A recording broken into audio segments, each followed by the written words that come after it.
Donc bonjour à tous et à toutes, et voilà, petite vidéo pour Noël concernant la réalisation des coques en chocolat. Donc pour cela, il vous faut un moule en demi-sphère de chocolat, là c'est un moule de 7 cm de diamètre. Il vous faut du chocolat de couverture, là c'est du chocolat noir 72%. Il y a deux techniques pour réaliser le chocolat. La première, c'est celle de respecter les températures qui sont indiquées sur le paquet. Donc vous avez une courbe de température qui vous donne l'indication de la fonte du chocolat, celle du tempérage du chocolat et après celle du travail.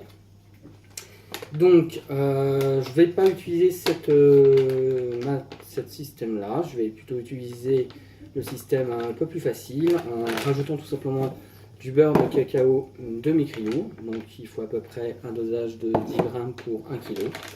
Une fois que vous avez fait fondre votre chocolat, vous le laissez arriver à une température de 35 degrés et donc vous rajoutez le beurre de cacao demi-cryo. Et une fois qu'il arrive à peu près à 31 degrés, donc c'est en température de travail, donc on vérifie avec un petit thermomètre, hop là. Donc on va vérifier ça.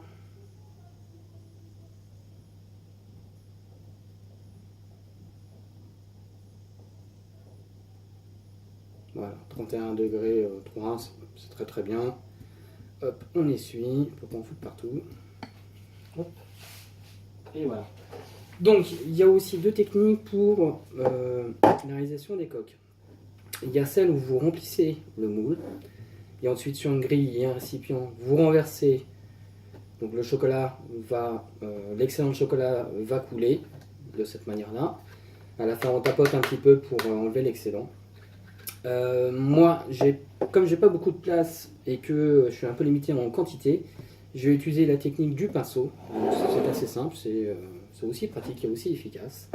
Donc vous prenez un pinceau, vous le trempez dans votre chocolat, hop, et vous badigeonnez le fond du moule en demi-sphère. Vous en mettez vraiment partout. Alors la technique, c'est vraiment de faire, on va dire, une première couche. Voilà. Tac. Donc on badigeonne bien, de façon à ce qu'il y en ait vraiment partout. Voilà. Hop là. Donc vous laissez s'amonlir. Hop.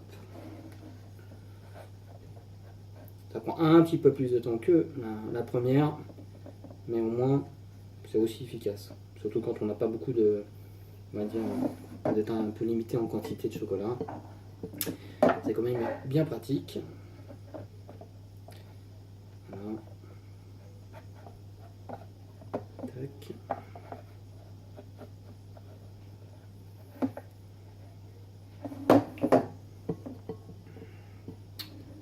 Là, vous voyez, c'est pas non plus extrêmement compliqué. C'est bien remplir et bien en mettre partout. Je mets un petit peu ici. Voilà. Hop. Hop pour la dernière sphère.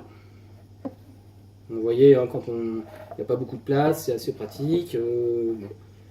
Ça évite aussi de vous en mettre un peu partout. C'est le chocolat quand même. Hop là. Voilà. Donc là, j'en ai mis vraiment partout. Et donc le chocolat, il va commencer à cristalliser. Donc il va commencer à durcir.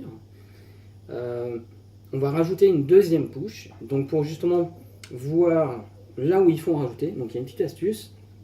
Vous prenez votre moule et vous le mettez à la lumière. Alors, je ne sais pas si on voit ici. Mais bon, on voit bien qu'il y a des manques. Et donc tout simplement, hop, on va attaquer la deuxième couche. Voilà. Et donc on va rajouter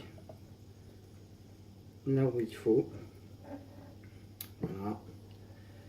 Tac, de façon à ce que on ne voit plus le jour. Donc vous pouvez contrôler tout simplement la lumière. Hein. C'est pas plus bête que ça. Voilà. Donc là on voit, pardon, sur la première sphère, c'est plutôt pas mal. Sur la deuxième, il en manque un peu.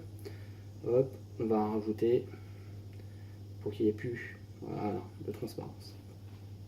Voilà, donc une fois cette étape terminée, vous passez votre moule au frigo pendant 20 minutes. Et on se retrouve tout à l'heure pour le démoulage. Au revoir.